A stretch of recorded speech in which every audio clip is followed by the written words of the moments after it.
Persia has long been the symbol and cradle of mysticism, wisdom, and enlightenment. So it has nurtured numerous famous names in these areas.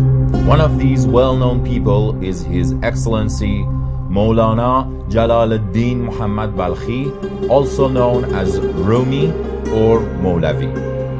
As Persian kingdom stretched so far and included many regions in the world, people were able to benefit from Rumi in his many journeys, calling him the Lord. In a sense, he can be considered a poet, scholar, and philosopher who is the symbol of religious openness, as in his poems he continuously endeavors to free himself and others from shackles of rigid and inflexible rules of this world. As a poet, he always was a proponent of forsaken values such as friendship, love, loyalty, truth, and covenant. Therefore, it may be claimed that Rumi's poems can compete and even surpass their Western counterparts. It seems that this famous poet and scholar had long known life and philosophy of the West. Consequently, he is highly well known and more popular than other Persian poets by Western world. He has depicted philosophical and moral concepts with language of love and freedom. Rumi is not just a poet, scholar, and philosopher. He's a treasure which is timeless. Nowadays, Rumi's popularity among Western readers of literature has reached a level that they take refuge to his poems for retrospection, life, and freeing themselves from ambiguity and anxiety of today's life to arrive to peace and serenity within. Rumi's life. Rumi's birthplace and life was in what is now parts of Iran, Afghanistan, Tajikistan, and Turkey, which were mostly under Persian kingdom in those days. As a result, Rumi's works are translated in these countries as well and are truly popular. Rumi has become a treasure for countries of Iran, Afghanistan, Tajikistan, and Turkey.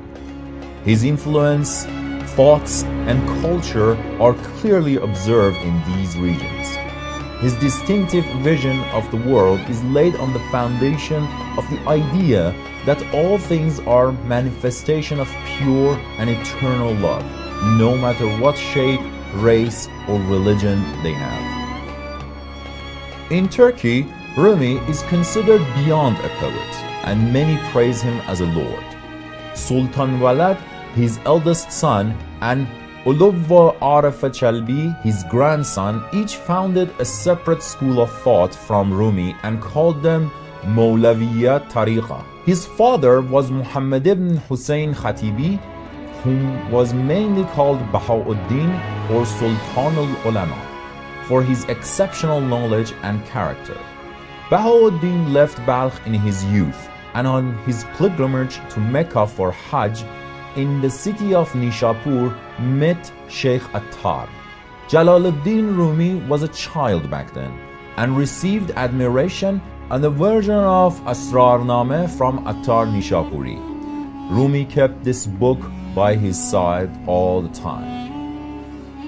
The main reason for Bahauddin and his family's immigration from Balkh was his disagreement with Khwarezmian dynasty ruler of that time and the pressure from the government. In addition, Mongols' invasion of Persia, massacring people and looting their lands, threatened the lives of scholars and poets. During these times, Alauddin Kayqubad Seljuk from Konya invited Bahauddin to his hometown. Rumi was 13 years old then. After a long journey through many cities, Bahauddin and his entourage finally settled in Konya. After Bahauddin's death in Konya, and with his followers' request, Rumi, now a 25-year-old man, succeeded his father and started teaching knowledge and Irfan concepts. 2 years later, he embarked on his first journey to Sham or Levant. Rumi also went to Halab after leaving Sham and continued his teachings of philosophy and mysticism. Rumi's romantic and passionate description of Sham and Damascus is inferred as an evidence of him meeting Shams Tabrizi for the first time in these cities. Rumi met Shams Tabrizi in 642 Hijri when he was 38 years old, and this meeting deeply impacted his life. Preceding that, he made great efforts in educating himself and his students in the fields of mysticism. But Shams Tabrizi opened his eyes to fresh new perspectives.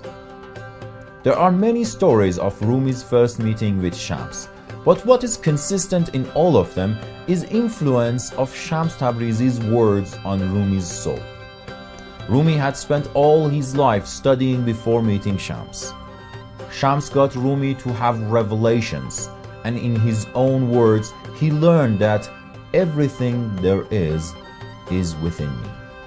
Rumi's love toward Shams Tabrizi and his companionships with him infuriated Rumi's followers and fans. Shams Tabrizi lived quite differently from scholars in his own time, and in the eyes of society, he was a bacchanal man concerned only with pleasures of flesh, and continuously was called a sorcerer and made fun of by Rumi's followers. In the end, Shams Tabrizi immigrated to Damascus from Konya. Rumi's companionship with Shams only lasted 16 months, and he became depressed and anguished after Shams left. Seeing this considerable change in behavior and Rumi's indifference toward themselves, his followers resented what they had done and sought his forgiveness. He finally forgave them and sent his son and 20 of his followers to Damascus to bring Shams back.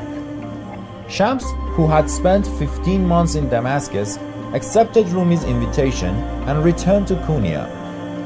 But this return was short-lived, as the situation had worsened, and this time he left Konya for good and left no trace of himself.